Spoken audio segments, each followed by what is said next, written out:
Yo, what's up, Croft Gang? So in this video, we're going to be looking at the gameplay and we're going to critique it and analyze it. We're also going to be looking at Immersion too. So let's get straight into it. Tomb Raider 2013 is a very linear game and it focuses heavy on its combat, its platforming, Quicktime events, run sequences, and puzzles, if you choose to do all the tombs. So out of those things, the first thing I'm going to discuss is the combat in this game. The combat is what this game does best. There is definitely enough upgrades and weaponry to give someone the work however you want in this game. The weapons range all the way from a bow and arrow all the way to an AK-47 with full ACOG sight. With all the weaponry in this game, you can play a very combat heavy style way, or you can play in a very stealth based manner.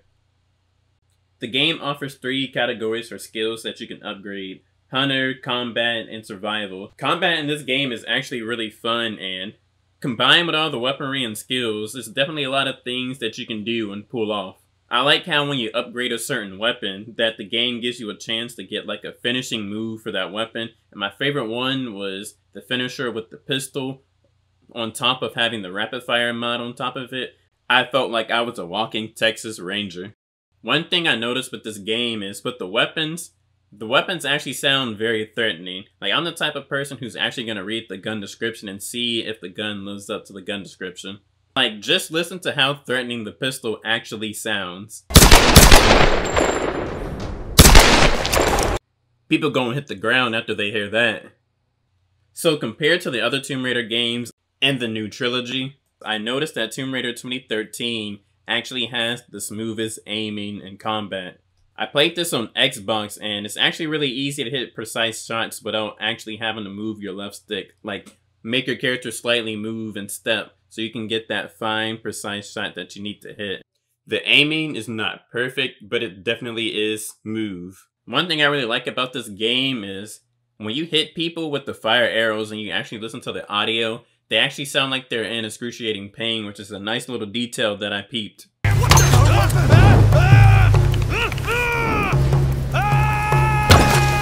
One thing I gotta critique the game though on is, I don't understand why you use the bow and arrow for stealth kills, but then you can go ahead and upgrade your assault rifle and put a silencer on it. It kind of defeats the purpose of having a bow and arrow, but if the game lets you use it, you might as well use it. In addition to mechanics I really like, the dodge counter attack or the dodge counter kill is very visually appealing to look at, and it leads to some very saucy gameplay. While playing this game, I noticed in certain gunfights, the enemies really spam a lot of grenades, and it's just really weird, and I feel like they could have used other elements in the game to make those gunfights harder by introducing certain enemies and making you adopt certain strategies, rather than just making you move out of cover by spamming grenades. Another thing playing this game I noticed is there's a lot of times where there's a lot of enemies that you're fighting, and then the game gives you the option just to shoot barrels and explode everybody. I played this game on the hardest difficulty to be challenged, and they could have made some way for you to use all the skills that you have acquired to kill all these enemies, rather than just making it easy and you blow everybody up. I noticed that in this game, when you play as Laura, sometimes you end up in traps, and you're forced to kill everybody, and then you have to shoot yourself down. It's a nice little detail, but they use this element a little bit too much, and it doesn't really change how you play the game. Like, you're just shooting without walking, so it doesn't offer much variability to the gameplay. One thing that I noticed in this game that separates it from at least Rise is enemies use bows and arrows in this game. And how that changes the gameplay is it puts you in hit stun, and that could lead you to get shot up by other people because you kind of froze for a little bit. So let's talk about the type of enemies in this game. So this game has a few variants of enemies, and one of them is your common blitzer. It's just the enemy with melee weapons that runs all up in your face. The next type of enemy is people with bow and arrows. Pretty standard. Enemies that use shields and melee weapons. Then you get enemies that are heavily armored. Standard gun enemies, and you'll encounter the Oni, which are samurai, and their different variants. So there's different type of enemies, and you can deal with them various ways. Some of them require special tactics to get rid of.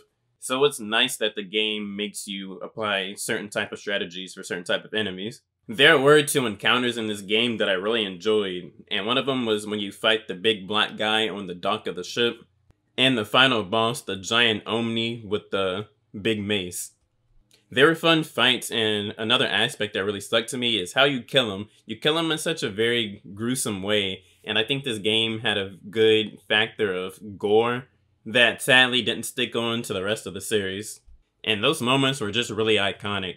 The game could have used more bosses instead of just the final boss and then the big black guy on the dock of the ship. Stealth in this game is pretty nice. You can definitely do a lot of things with stealth in this game, and I noticed that in the early game, when you get stealth kills, the soundtrack has a lot of tension and it sounds really nice, and it's just a little detail that I actually noticed.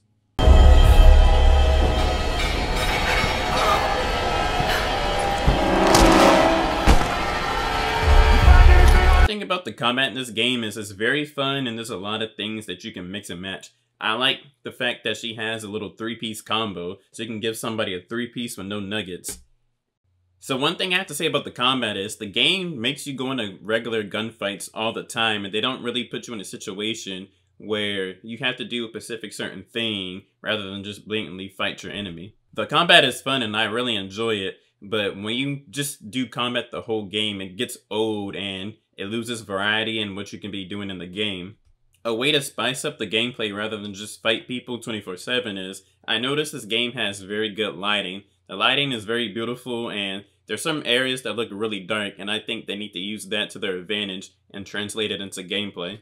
For example, they could have a segment where they take away your weapons and put you in like a prison that's super dark, and you have to navigate your way out of the prison with an enemy that you can't kill and only give you a torch, or make you solve a puzzle in the dark, so that you're just not fighting enemies blatantly 24/7.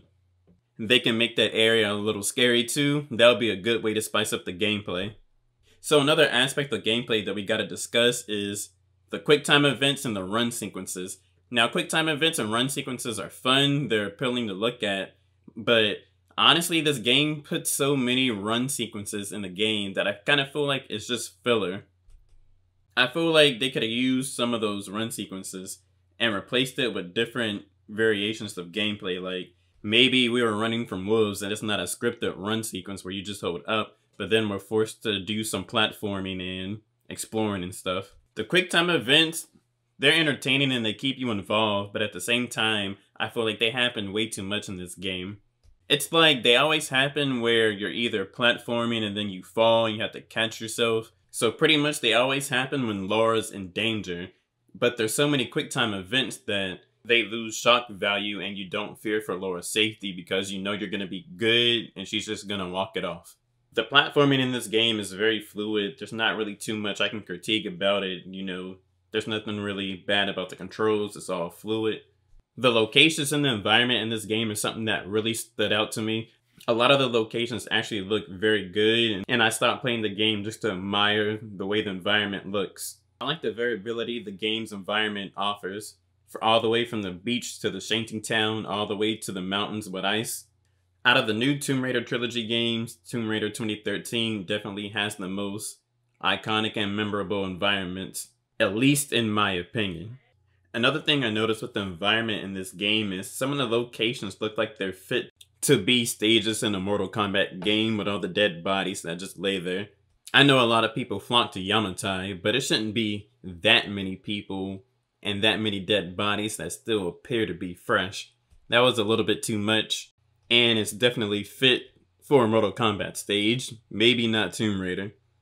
So let's talk about the puzzles in this game. The puzzles in this game were very straightforward and they didn't really require me to look them up online, which is actually a good thing. One thing I didn't notice with these tombs though is a lot of the tombs have the same exact format and background. Like, the actual puzzle might be different, but the rooms look exactly the same, which is kind of weird and it's a lazy detail. There were tombs that weren't in the exact same format and looked the same. A couple of puzzles that stood out to me in this game was like the window puzzle where the wind would push the platform and you have to jump. It's a very simple puzzle and I knew what to do, but when it came to actually doing it, it had an issue where it was hard to find the timing to jump. The electric puzzle stood out to me too. It's just something about it just stuck out. The puzzle that really got on my nerves in this game is the elevator puzzle when you have to push out the gears. For whatever reason, it took me a while to figure out that window that you climb into to get to that last gear. And that puzzle was really annoying. But overall, the puzzles are pretty straightforward and easy in this game. My thing with puzzles in video games is they can be complex and hard, but I should be able to figure out what to do in a puzzle by looking at the mechanisms and levers and stuff. I'm not really the type of person that's going to spend 2 hours figuring out a puzzle in a video game. So when I can figure out a puzzle in 15 minutes or less, I would say it was made pretty good. Unfortunately, sometimes it takes me way longer than 15 minutes to solve puzzles in video games. But anyways, the last area of the game that we're going to discuss is the game's immersiveness. And what I mean by immersiveness or immersion is how well the game is able to display elements of itself in its own world. So when you play the game, you can see all these paint markings and markings across the world. And I remember I was playing the game and I said, I wonder why there's no female enemies in this game. Because we could see there were females in this plane that came to Yamatai. But then I thought about what they do in Yamatai, and they probably burnt them all alive. We can even see some of the markings say, embrace the flame. The tally marks probably indicate how many people the Solari Cult killed or recruited. What's crazy is all these markings are actually connected to the story in some type of way.